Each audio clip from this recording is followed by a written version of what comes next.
Corruption का मरकज बन जाने वाले इदारों का खात्मा फर्ज बन गया। कौम 1.5 से 2 माह में बोझ बन जाने वाले इदारों से मुतल्लिक सख्त फैसले देखेगी। PWD समेत दीगर सरकारी महकमे भी खत्म किए जाएंगे। वज़ीर आज़म शहबाज शरीफ का कौम से खिताब, कहा वादा है IMF का ये तारीख का आखिरी प्रोग्राम होगा। हुकूमत पाकिस्तान अब कोई कारोबार नहीं करेगी, निजी शोबे को सहूलियात देंगे। शोहदा और गाजियों की तौहीन करने वाला मुल्क की तरक्की और खुशहाली का दुश्मन है। दहशतगर्द, बिजली चोर, मुनाफाखोर और बदउनवान सरकारी मुलाजिम मुल्क की तरक्की और इस्तेहकाम के दुश्मन है। कौम से वादा है मुस्तकबिल रोशन के लिए कड़े से कड़ा फैसला करूंगा, कोई दबाव बर्दाश्त नहीं करूंगा।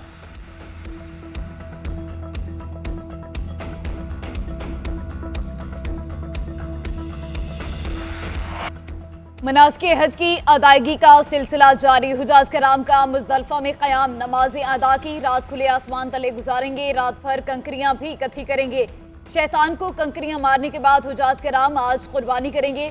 उसके साथ ही फरीज़ा हज मुकम्मल हो जाएगा। हुजाज सर मंडवा कर एहराम खोल देंगे। 20 लाख से ज्यादा हुजाज कराम ने हज का सबसे बड़ा रुकने वक़ूफ़ अरफा अदा किया। सऊदी अरब में ईद उल अज़हा आज मनाई जाएगी।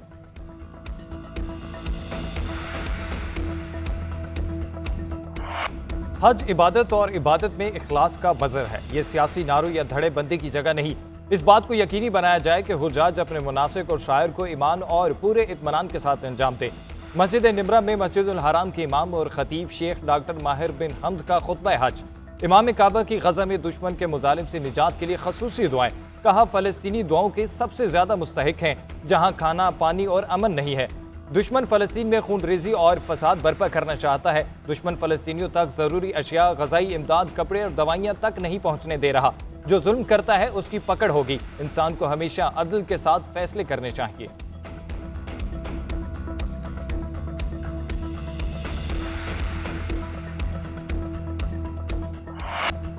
ईद कुर्बा में एक दिन बाकी, आधी रात बीत गई, लेकिन मवेशी मंडियों में रश कम ना हुआ। शहरी सुन्नत इब्राहिमी की अदायगी के लिए खूबसूरत और तगड़े जानवरों की खरीदारी के लिए सरगर्दा। व्यापारी आखिरी रोज ज्यादा से ज्यादा मुनाफा कमाने के लिए सरगर्म। रात होते ही नर्ख बढ़ा दिए गए। दिन की निस्बत रात को जानवरों की कीमतों में नुमाया फर्क।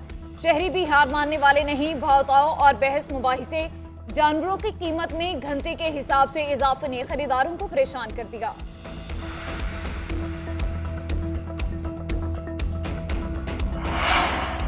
हुकूमत और पीपल्स पार्टी के दरमियान बैकडोर राब्ते। जराये के मुताबिक पीपल्स पार्टी ने मुतालबात पर लचक दिखाने से साफ इनकार कर दिया। पैगाम रसां को जवाब दिया कि पीपल्स पार्टी मुतालबात से 1 इंच पीछे नहीं हटेगी।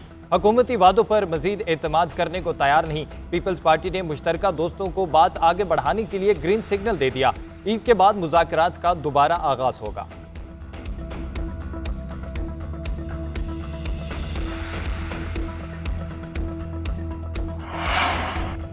बानी PTI के खिलाफ टेहरान के सुप्रीम कोर्ट पहुंच गया। नाअहली की दरख्वास्त खारिज करने के इस्लामाबाद हाई कोर्ट के फैसले के खिलाफ अपील दायर।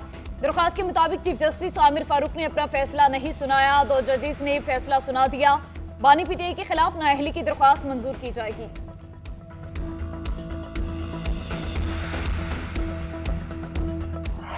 बानी PTI अगर मुज़ाकरात करना चाहते हैं तो संजीदगी साबित करें। यह नहीं हो सकता कि एक तरफ उनकी पार्टी रियासती इदारों के खिलाफ मुहिम चला रही हो और दूसरी जानिब बात करना चाहे। लाहौर में तकरीब से खिताब में एहसन इकबाल का कहना था कि अदलिया और इस्टेब्लिशमेंट दोनों पाकिस्तान की हैं। दोनों को सोचना चाहिए, महाज आराई मुल्क के मफाद में नहीं।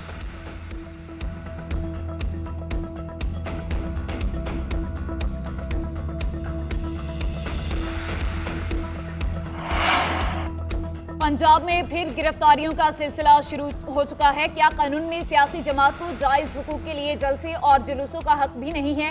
क्या नवाज शरीफ इस किस्म का पाकिस्तान चाहते हैं? रहनुमा PTI असद कैसर का कहना है, हमारी क़यादत और ख़वातीन को जमानत होने के बावजूद गिरफ्तार किया जा रहा है। नवाज शरीफ की बेटी और भाई जो कर रहे हैं, क्या उस तरह मुल्क आगे बढ़ेगा? हमारे इस सब्र का पैमाना लबरेज कर दिया। आखिरी बार कह रहा हूँ, ये जुल्म बंद करें। मुशीर तलाक खैबर पख्तूनख्वा बैरिस्टर सैफ कहते हैं, मरियम नवाज सुन ले, वक्त का पहिया घूमने में देर नहीं लगती। एक दिन बानी PTI की बहादुर खवातीन की जगह आप सलाखों के पीछे होंगी। यास्मीन राशिद, आलिया हमजा, सनम जावेद और दीगर को गैर कानूनी हिरासत में लिया गया।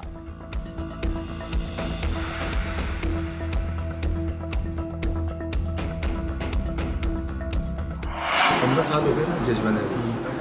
खुदा की रहमत से मुझ पे आज तक कोई दबाव नहीं आया, ना ये दबाव लेने वाले। मेरा गुमान ये है कि एक जज किसी भी यानी लेवल पे हो डिस्ट्रिक्ट, वो बेईमान नहीं हो सकता। जजेस आपके सामने है माशाल्लाह, उनके जजमेंट्स में नज़र आ जाता है। खुदा न खास्ता कोई कुछ लोग महसूस कर लेते हैं, तो बज़ाहिर ऐसी कोई बात नहीं। वाज़ेह तौर पर कहता हूँ, मुझसे किसी ने राब्ता नहीं किया। कुछ कोशिशें ऐसी ज़रूर हुई, लेकिन खुदा की रहमत से मुझ पर किसी ने दबाव नहीं डाला। Chief justice Sindh high court की अदलिया में मुदाखलत के सवाल पर जवाब सहाफ़ियों से गुफ्तगू करते हुए चीफ जस्टिस अकील अहमद अब्बासी ने कहा, मेरा गुमान है जज करप्ट और बेईमान नहीं हो सकता। अदलिया की आज़ादी उसके फैसलों से नजर आती है। बज़ाहिर ऐसी कोई बात नजर नहीं आई। एक दो बार ऐसी कोशिश हुई जिसका फौरी सदेबाब किया, वो भी बाद में गलत फहमी साबित हुई। सिंध की अदलिया पर किसी मखसूस केस में दबाव डालने की कोशिश नहीं की गई।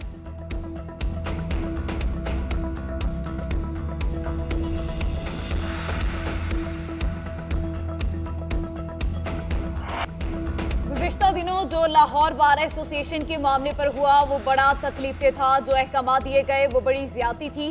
लाहौर हाईकोर्ट की तरफ से कहा गया, दरवाजे बंद कर दें, कोई वकील अंदर नहीं आएगा। ऐसा काम तो मार्शल लॉ में भी नहीं हुआ। वज़ीर क़ानून आज़म नसीर तारड़ का तकरीब से खिताब, कहा वकला के एहतजाज पर दहशतगर्दी की दफात अब से लागू नहीं होंगी। ये सिलसिला बंद कर दिया। वकला से भी तवक्को रखते हैं कि खुद एहतसाबी करें। उधर वज़ीर आला पंजाब से बार काउंसिल की एपेक्स बॉडी के अरकान की मुलाकात, आज़म नसीर तारड़ और एहसन भून की भी शिरकत। मरियम नवाज का वकला की फलाह व बहबूद के लिए ग्रांट 1 अरब तक बढ़ाने का ऐलान। बार काउंसिल में मखसूस हॉल और डे केयर सेंटर के क़याम का ऐलान। पंजाब बार काउंसिल को 5 करोड़, बहावलपुर और मुल्तान हाईकोर्ट बार के लिए 1-1 करोड़ रुपए ग्रांट के चेक दिए गए।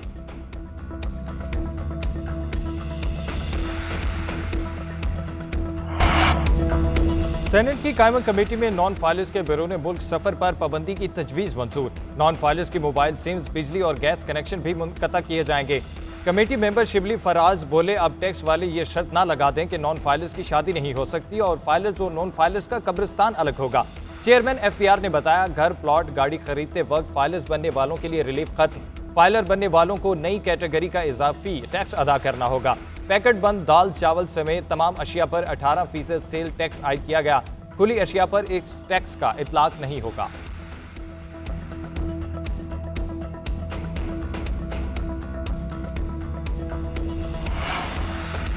हुकूमत का आवाम को महंगी बिजली का दोहरा झटका। बिजली की बुनियादी टैरिफ में इजाफे की मंजूरी। फ्यूल प्राइस एडजस्टमेंट की मद में भी कीमत बढ़ाने की तैयारी। नेपरा ने बिजली की बुनियादी टैरिफ में 5 रुपये 72 पैसे फी यूनिट इजाफे की मंजूरी दे दी।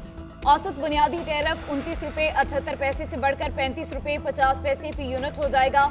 इत्तलाक 1 जुलाई 2024 से होगा। नेपरा ने फैसला हुकूमत को भिजवा दिया। बिजली की कीमत में एक साथ इजाफा होगा या मरहलावार, फैसला काबीना करेगी। फ्यूल प्राइस एडजस्टमेंट की मद में बिजली 3 रुपये 41 पैसे महंगी करने की दरख्वास्त जमा। नेपरा में 28 जून को समाअत होगी।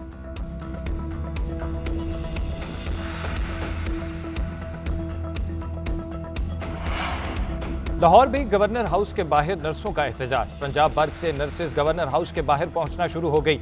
नर्सें खानेवाल की स्टाफ नर्स अक्सा की गिरफ्तारी और नाकिस दवाइयों के खिलाफ मुजाहरा कर रही हैं। नर्सेज का कहना है कि साथी नर्स अक्सा की गिरफ्तारी गैर कानूनी है।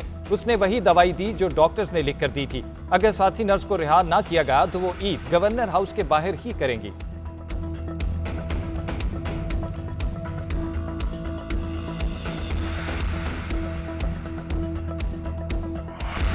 चारा, छुरियां, मुडियां और रस्सियां। ईद कुर्बान पर हर चीज का रेट तेज। चारे की कीमत में इजाफा, 1200 रुपए फी मन तक पहुंच गया। छुरियां तेज करने वालों की ईद से पहले ही ईद हो गई।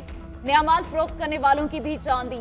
दुकानदार मुंह मांगे दाम वसूल करने लगे। बोगदा 1500 से 3000, छुरी 500 से 1500 रुपए में फरोख्त। आम लकड़ी की मुड्डी 800 से 1200 रुपए में मिलने लगी। छुरी तेज करने के नर्ख 150 से 250 रुपए, बोगदे के 250 से 500 रुपए वसूल किए जाने लगे। शहरियों का कहना है कि कुर्बानी के औजारों को तेज करने वालों के रेट और नखरे आसमानों को छू रहे हैं।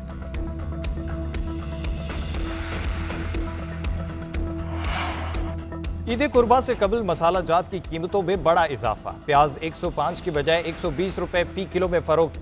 टमाटर 55 के सरकारी रेट की बजाय 100 रुपए, अदरक 690, लहसुन 300 रुपए फी किलो में फरोख्त। काली मिर्च 1600 रुपए से बढ़कर 2500 रुपए फी किलो में मिलने लगी। कौरमा और तिक्का मसाला 800 रुपए फी किलो में फरोख्त। अवाम ने हुकूमत से कीमतों को कंट्रोल करने का मुतालबा कर दिया।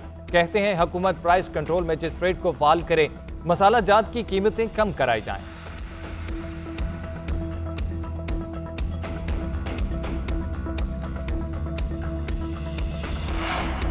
डॉलर के लिए खतरे की घंटी, पेट्रो डॉलर डील निस्फ सदी बाद खत्म। सऊदी अरब ने अमेरिका के साथ मुआहदे में तोसी ना की। सऊदी खाम तेल अब दीगर करेंसियों में फरोख्त हो सकेगा। फैसले से यूरो और युआन और दीगर मजबूत करेंसियों का इस्तेमाल बढ़ेगा। सऊदी अरब ने पेट्रो डॉलर मुआहदे पर 8 जून 1974 को दस्तखत किए थे।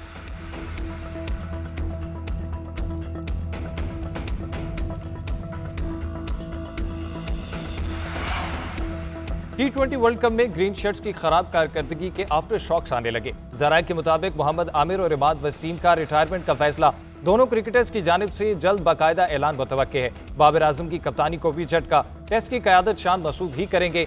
इंतजामिया ने भी टीम की वापसी पर बड़ी सर्जरी की तैयारी। आउट ऑफ फॉर्म क्रिकेटर्स की छुट्टी होगी। इफ्तिखार अहमद, आजम खान, साइम अयूब, उस्मान खान और शादाब खान की जगह खतरे में।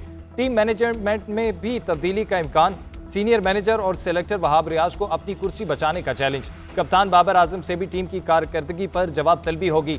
अच्छी कारकर्दगी ना दिखाने वाले क्रिकेटर्स की सेंट्रल कॉन्ट्रैक्ट में तनज़ुली होगी। कई क्रिकेटर्स को कॉन्ट्रैक्ट से हाथ धोना पड़ेगा।